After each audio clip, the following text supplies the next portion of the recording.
a chant of a very ancient prayer. Om Shanno Mitra Sham Varunaha Shanno Bhavat Varyama Shanno Indro Brihaspatihi Shanno Vishnurukramaha Namo Brahmane Namaste Vayo Tvameva Pratyaksham Brahmasi Tvameva Pratyaksham Brahma Vadishyami Ritam Vadishyami Satyam Vadishyami Tanmamavatu Tadvaktaramavatu Avatu Mam Avatu Vaktara Om Shanti Shanti Shanti. May Mitra, the presiding deity of the day, be propitious unto us. May the presiding deity of the night be propitious to us. May Arima, the presiding deity of perception, be propitious unto us. May Indra and Brihaspati, the gods of strength and intelligence, also be propitious unto us. May the all-pervading Vishnu be propitious. Adorations to Brahman. Adorations to Thee, O Prana, the Vayu, the controller of all activities. Thou art verily the visible Brahman. Verily, I will declare Thee to be the visible Brahman. I will speak what is right. I will speak what is the truth. May Brahman protect me. May Brahman protect the preceptor. May he protect me. May he protect the preceptor, the Guru. Om, peace, peace, peace.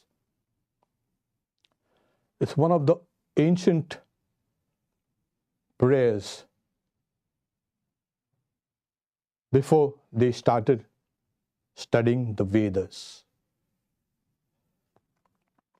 This was a prayer, we don't know how ancient it is.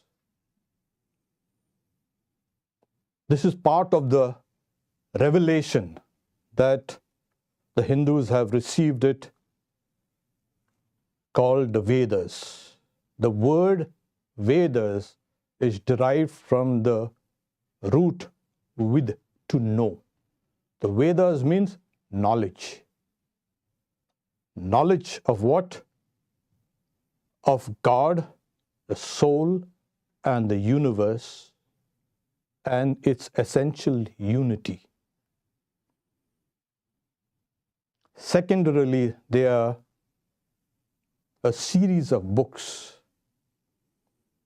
The Vedas were initially long oral traditions. And because of their extreme sanctity, they weren't even written down. They were handed down from generations to generations, of teachers to disciples. A large section of the society was just involved in preserving these traditions, these truths.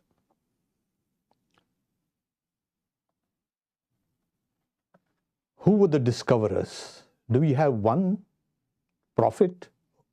No, we don't have one prophet, one incarnation. the discoverers, so to say, were called seers, technically rishis. Rishis were both men and women. And they, through their power of yoga into supersensory perception or superconscious perception, they perceived certain mantras. And that's why they were considered as perfected beings. They were also called Krantadarshi, one who knows the past, present, and future is called a seer, a rishi. Was also called the seer of the mantras, mantra drashta. So they saw these mantras in their super conscious perceptions. They were also called kavis, poets, because the Vedic literature is sheer poetry. What's a language? It's old. Even the Sanskrit is comparatively of recent origins. Recent in the sense of at least 4,000 years old. So even before that, the language is archaic. Today, if you have to study the Vedas, you've got to be a philologist and a linguist, and of course a Sanskritist, one who studies the Sanskrit. So the very ancient language, this language is, of course, they say, it's sacred, because the initial mantras were perceived in that form. It was only after years, at least around 3,000 years, there was a sage called Vyasa, properly an editor. So he collected the mass of oral traditions and put them down into book form. What we have now is the Rig Veda, the Yajur Veda, Sama Veda, and Atharva. They are the 4 Vedas. And these Vedas were categorized according to how ancient the mantras were. So Rig Veda technically is one of the most ancient literature in the world. Sama Veda is those mantras that can be sung. So these mantras had to be chanted. So each Veda has got internal divisions. The mantra section, the truths that they were revealed to those superconscious perceptions. And then we had the explainer, the Brahmanas. And then we had something called the forest books, Aranyakas, which also we call it as Upanishads. So the earlier sections of the Vedas were based on karma, on rituals, on the fire sacrifices, and all the elaborate ceremonies associated with. The latter part is called the knowledge section, Jnana-kanda. So we don't know how ancient it is. 5,000, 6,000, 7,000? I wouldn't speculate. We have a lot of, you can say, modern scholarships, but they all put it before the Buddhistic period. Buddha, as we know, was born around 533 before Christ. So it is even pre-Buddhistic. Far. So the mantra section of the Vedas comprise of the prayers to various deities. And be surprised to know how many gods and goddesses are there. That's polytheism, that's paganism. There's nothing like that. That has been the most misunderstood part of Vedanta. So every god has been worshipped, raised to the highest level, and made the god of gods, etc.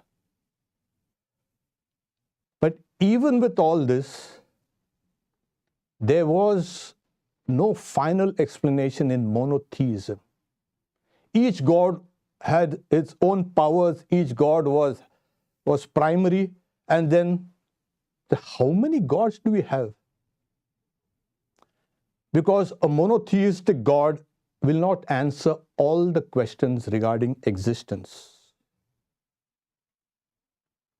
So they had to be discarded, and a higher conception of reality had to be brought in, and that is the impersonal God, the Brahman.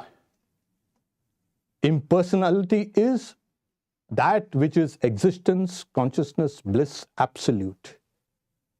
And everything else is a derivative of this absolute consciousness. So are there then two gods, the various gods, then ending up with sometimes monotheism? Max Muller called it henotheism. So we had presiding deities for everything. Like I chanted in the beginning, you had the presiding deity of the intellect, we had the presiding deity of the strength, presiding deity of the eyes and nose and everything.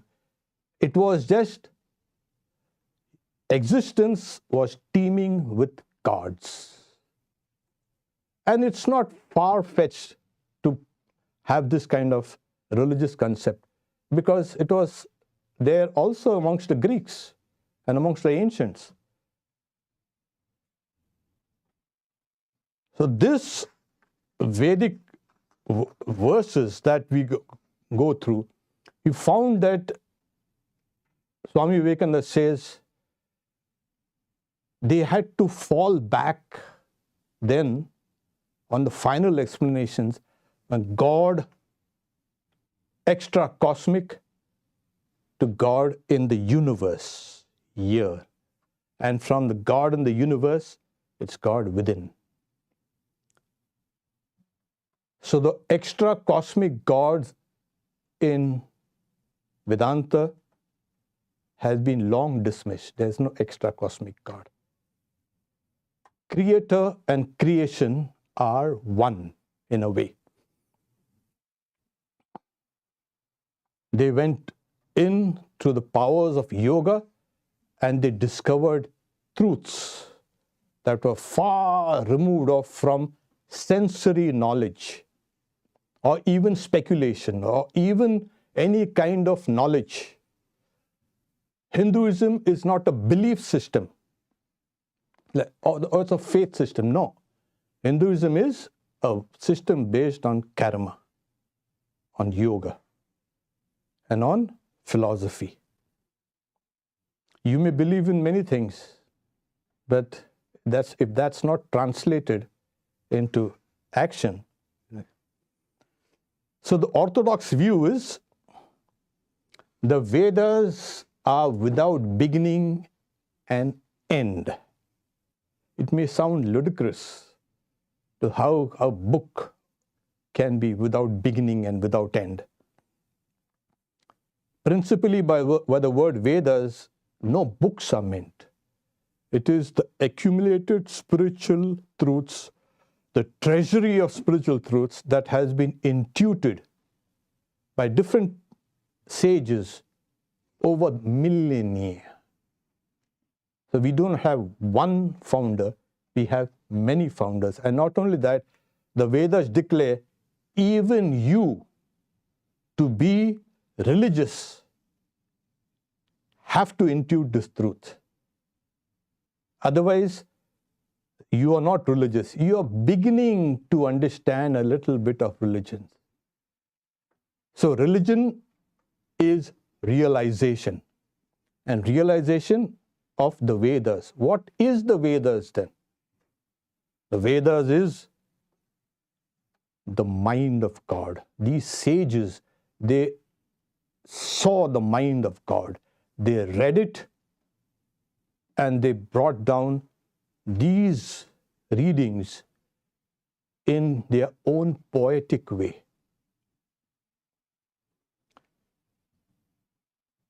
We spoke about the multiple gods, but there's one teaching that comes out like a thunderbolt from that. Truth is one. Sages call it by various names. Ekam sad vipra bahuda vadanti. And this has been the dominant theme in the religion. There are no multiple gods. There's not even one God. The human mind railed against that, and we, in this place, we brought in the absolute reality. But creation has to be explained. So the orthodox view is, it's like somebody discovered gravitation. Wasn't gravitation present before that? Yes, it was just discovered. So these spiritual truths are everywhere. They have to be discovered through a series of preparatory steps of meditation.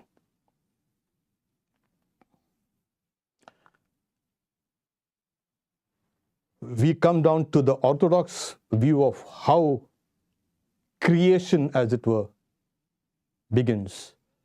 We do not, in Hinduism or in Vedanta, there is no one creation. There are multiple creations, and creation is in a cyclic order. So these ideas are given here.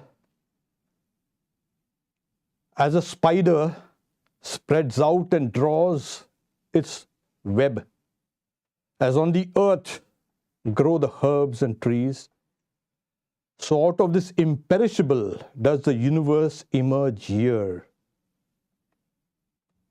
Through knowledge, Brahman increases in size.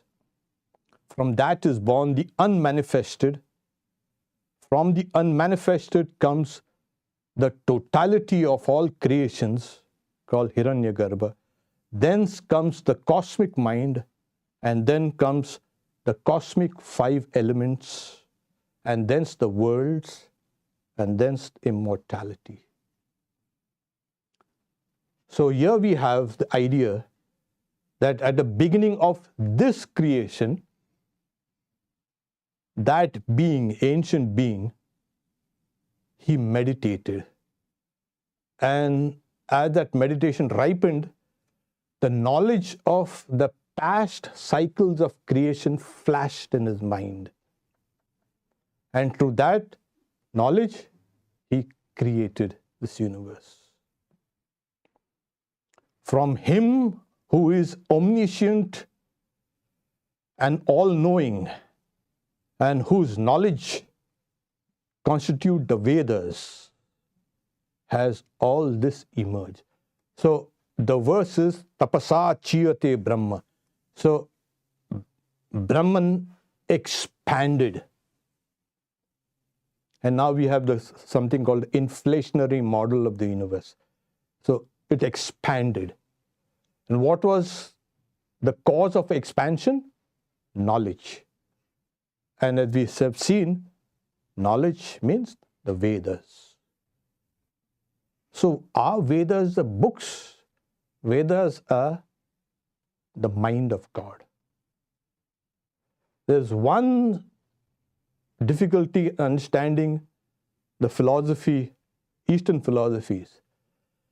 Creation begins with the mind. First mind, and then it evolves and becomes matter. The other contradictory or contrary ideas are first matter, and the workings of the matter finally give rise to something called the mind. So first mind, and then matter. So God creates the universe out of knowledge, and this knowledge is existent in the mind. They give another example. As from a fire kindled with wet wood, diverse kinds of smoke issue. Even so, my dear, the Rig Veda, the Yajur Veda, Sama Veda, Atharva Veda, history, mythology, the arts, sciences, Upanishads, verses, aphorisms, elucidations, explanations are like the breath of this infinite reality. They are like the breath of this Supreme Self. These two verses are quoted from the Vedas, the Brihadaranyaka Upanishad and the Mundaka Upanishad. So it is a living world that we inhabit. You, me, and every object has arisen from the Vedas, the mind of God. In trying to understand this world of diversity, it becomes extremely difficult because everything appears to be different from everything else. And we know that knowledge is mainly comparison. I compare this wood with this wood and that picture with this. But the world of diversity is mind-boggling. There are no two similar things in this universe. Everything is diverse. So in studying this universe, these seers, they tried to understand it through some fundamental principles. And the fundamental principles they found was time, space, and causation. It's called Desh Kala Nimitta. Time space is one, along with the laws of causation. Every particle, every law in this universe can be boiled down to this time and space and causation, the principles of course. And they operate in a very fascinating way. They can be interpreted as name and form.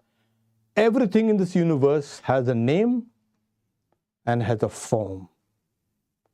It may be an abstract name, a mathematical probably, but every form has a name and every name has a form. What is this name? It's a word. So this universe is nothing but names and forms. Everything, whether you call it divine names and forms or material names and forms, it's all there. So this names and forms, they boiled it down to these two fundamental things. The universe has got only these two things. Now they said, a table might be a table in one language, and in another language, it might be sound differently, but the object is the same. So they came out with the form is material and the name is the mind. And as that mind has got something called knowledge, so they used the word called sphota. I'm using technical words, but like in St. John's Gospel, in the beginning was the Word. Have you heard of that? Probably yes. And the Word was with God, and the Word was God. It's something like that. The primary impulse was something even beyond the articulate sounds, the names, the words. So we have knowledge, mind, and then we have a word, a name, a sound, and a form. Now, if the whole universe comprises of name and form, in that case also my mind also has to operate on the principles of name and form. And here the philosophy takes on a kind of a huge dimension. If you know one lump of clay, you know all the clay in the universe. And they said, Yata somya ekena mritpindena. If you know one thing, if you know one atom, you know all the atoms in the universe of that particular class. If the same thing is happening in your mind, if the same thing is perceived out in the external world, names and forms, in that case, the creator, that is called Brahma or Hiranyagarbha, or the cosmic mind, also has name and form and knowledge.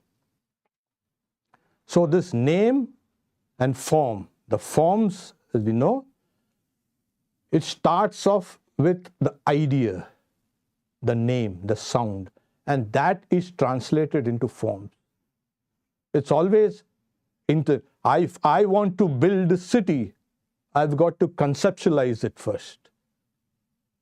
And then as I conceive it, then I build it.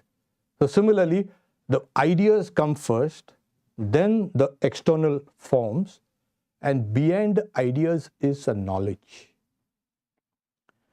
So Swami Vivekananda says, in the universe, Brahma or Hiranyagarbha, the first person or the cosmic mind, first manifested as name and then as form. That is this universe. It's saying, behind which stands the eternal, inexpressible, as we said, Spota, the manifester, and that's a better word. Or like in John's Gospel, the Word. Or you could even, not technically, but you call it Logos. You have this great idea behind, and then it's translated into sound, names, and forms. Then comes the highest, you can say, unification. See, these seers were always attempting to unify things. You cannot keep God and you separate, and the soul separate, and somebody else separate, and angel separate, and devil separate. You had to bring everything together. They had to show the unity. And the way they brought it out is saying,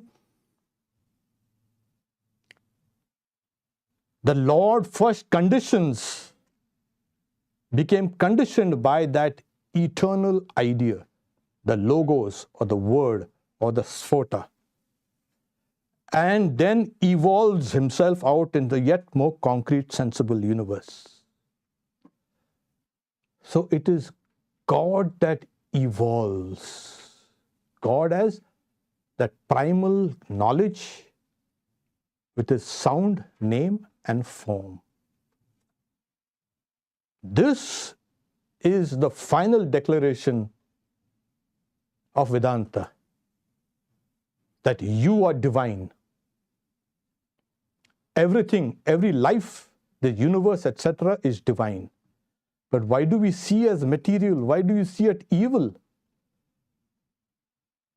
That's because of a wailing power that comes and distorts our vision of divinity and makes us see it as this sensible world. The senses, the five senses and the five motor organs, they all sense the world. We are apprehending it wrongly. So this is how they arrive at the cosmic mind of God. So what is God? The Vedas say again, Yato va imani bhutani.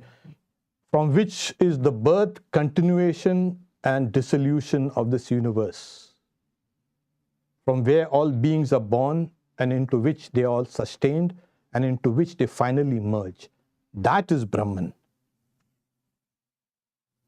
So here we come down to a philosophical idea that God is not only the material cause of this universe, but also the efficient cause. So both these causes, the God is the material and the efficient cause of the universe. Makes everything run, the efficient cause. And the materials. As I said, the materials are nothing but the processes of evolution. And these evolutions are continuously going on. In the Vedas or in the Vedanta, when you say a personal God, the difference between this theology and every other theology is personal God means is a sum total of all your personality. Every personality that ever existed or will ever exist, or it's not only humans. Every personality of every living organism, the sum total of all personalities is the personal God. Does God have hands and feet, etc.? In the final analysis, in the Bhagavad Gita, we come Sarvata Sarpanipada, with his heads, eyes, hands, feet, everywhere. That personal God is here and now. We are all parts of that personal God. So as I said, personal God is a sum total of all the personalities, of all living organisms. Wherever there is life, there will be a manifestation of a personality, a uniqueness. And every unique personality differs from the others.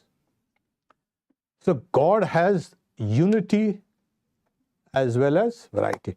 It is the one that has become the many. Can then God be mutable? Sometimes God is one, sometimes God is many. So this was a question.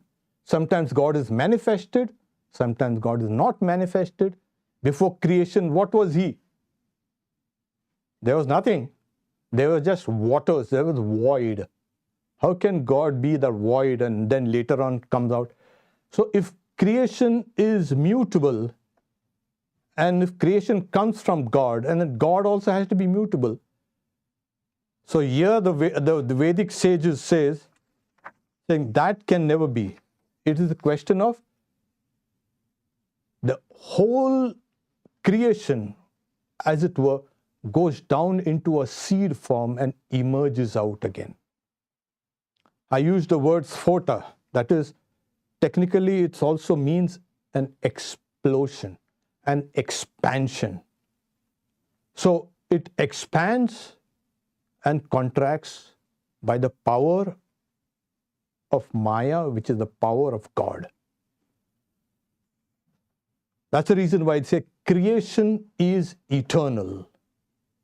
They cannot be.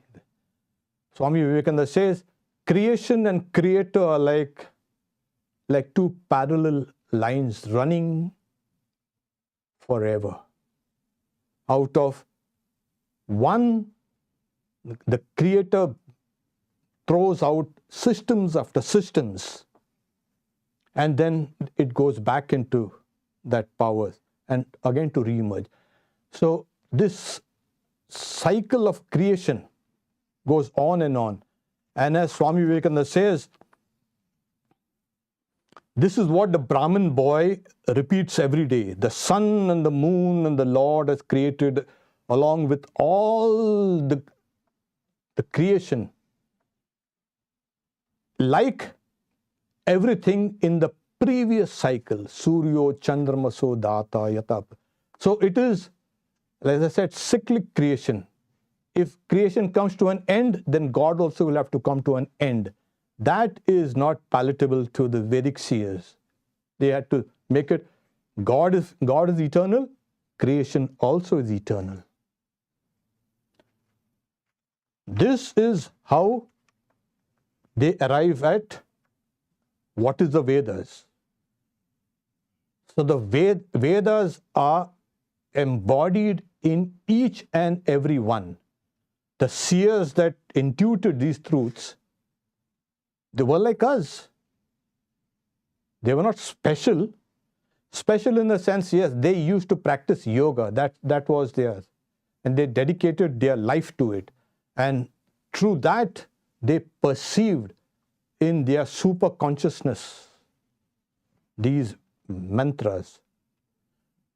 You too can do that. And if you can do that, you are also a sage, you are also a rishi, and the truths of the Vedas are also within you, each one of you. Because we are part of that cosmic person with that cosmic mind. Like we have physical bodies, there is also the cosmic mind, the mental body. If we have a body, a mind, and a soul, God also has a body, mind, and soul. The only difference is His body, mind, and soul is this, what is being displayed here. Another approach to this Vedas is, in their search for analysis to understand the universe, they found two ultimate realities perceptible: force and matter. Every form of matter, every form, whether it is subtle or causal or physical, has one source, and that one source is, they call it space, Akash.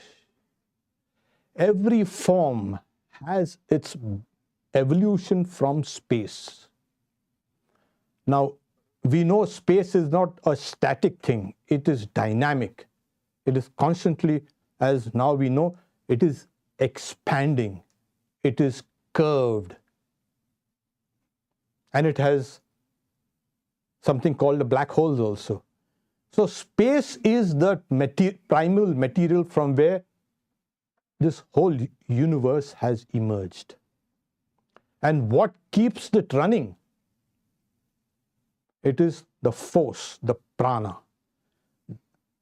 So this force, every known force, whether it's chemical, electrical, physical, mental even, psychological, anything, everything that moves is reduced to one force, and that is called prana. You've probably heard that the popularity of this pranayama, the breath work. But the breath work, we've just associated this breath work with this idea of prana. Prana is the fundamental force in this universe.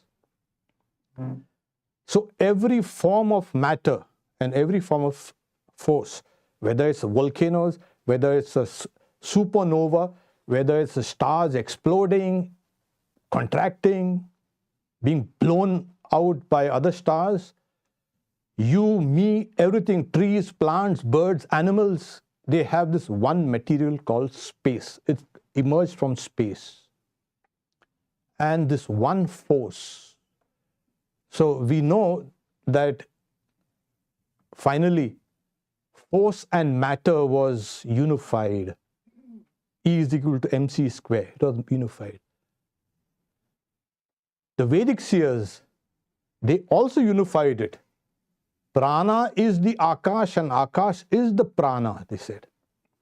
Force is matter, matter is force. But in the final analysis of matter and force, you're left with something insentient. And that's what science does. It studies the insentient. But we know that nature has sentience. There's everything living is sentient. That means there has to be a mind. Who knows force and who knows all the matter that is there? The mind.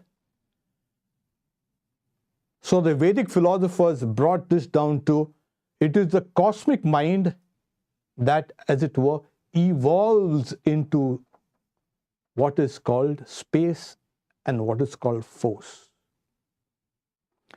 And then begins the evolution, long evolution.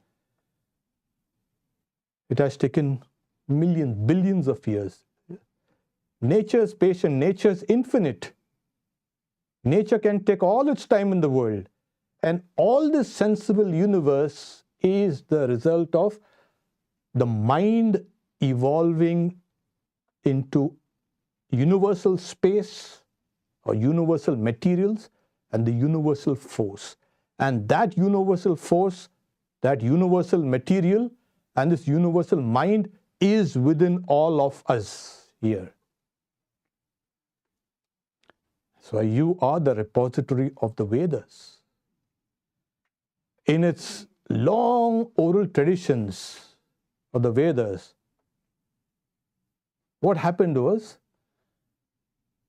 we found that many parts of the Vedas were lost due to floods and famines and disease, etc. Thousands of years you can expect. And they say, in fact, 90% of all the Vedas were lost. Lost? Yeah, that's the reason why they said, let's put it down in writing. We don't want any more losses. But it's lost to us? No, there's no loss to us. You can rediscover it. And down the ages, sages have come and intuited these mantras, this knowledge, and brought it down. So Vedas have not a beginning time and an end time. Like in other spiritual traditions, you had a book written, and the book was there, and the person was there who gave that book. And that was the beginning and the end. Vedas will dismiss that idea. The Vedas are eternal, and its revelation is constantly going on. You, me, and everybody are eligible to intuit this mind of God. And why is that? Because in part that mind of God is within all of us, is us in a way. We have forgotten our divine nature. We look at this world as a devil's play. It's evil, and we are trying to solve the problem of evil. What? How big is this world? It's just a speck of dust floating in the immensity of space. What big things that we are trying to do about this thing? This is me and this is my. And the Vedas say the only evil that can and is there is the idea of selfishness. This idea of me and mine. Root that out, you are rooting out all evil. Once you root this I and mine, me and my, what you do is you will find this unselfish mind getting more pure, more transparent, and reflecting that God, that universal God. Of course, it's not the very end. You find there, you find you have intuited or you have become one with the Creator's mind. You have become one with the mind of God. You have become one with the Vedas. You are, as it were, the living, walking, breathing Vedas, knowledge. These seers were not satisfied with just this reality. They went even higher. And then they came to the absolute God, that which is called Brahman, that which is existence, consciousness, and bliss. They are not the attributes, they are not the qualities, but they are very nature. The nature of reality is, it is existence. And existence is always consciousness. And that which is bliss. So this science of consciousness is the science of the Vedas, is your science. So all these books and all this archaic language, it's difficult even for a philologist. But you have that universal language within you. You can manifest it. You have that perfect instrument. And this is one of the final unifications that we do. God, souls, and the universe, the triad, are not three, they are one. And then this merges into the higher abstraction of the absolute, where there is no God, no soul, no universe. How is that? It was only in the Eastern philosophy we could come down to the ideas of an absolute God. To sum up what had been discussed, the Vedas means knowledge. It comes from the root vid, to know. And every human being, every life, every mind, every body has a one speciality. It knows and it wants to know. And it wants to know more and more. And humanity taken as a whole is expanding in its knowledge. This knowledge and love are never separate. I said these Vedic seers, they wanted to get to this unification. And this love and this knowledge which is within you is essentially the Vedas, is essentially the mind of God. When one realizes this, one cannot realize this on the conscious mind. The conscious mind is a thin film between the depths of the subconscious and the heights of the superconscious. So in these superconscious perceptions, these things becomes clear. In each one of us, there is a subconscious, there's a conscious, and there's a superconscious, the heights of superconsciousness. Humanity, science, of course, has yet to arrive at this. But the ancient seers and the teachers of yoga, for them, that was their real home.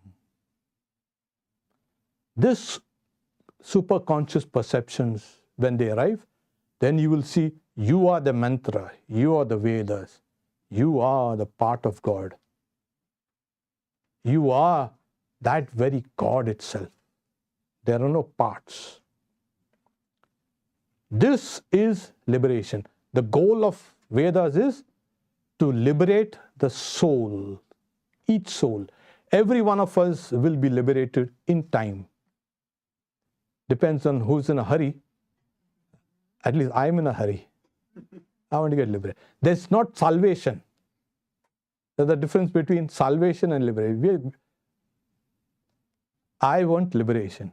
The soul understands its oneness with God. Then the Vedas are fulfilled. Om Shanti Shanti Shanti Harihi Om Tat Sat Shri Ram Krishna Arpanamastu.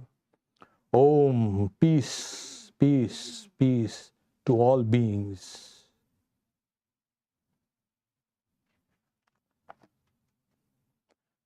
So we don't have any questions here.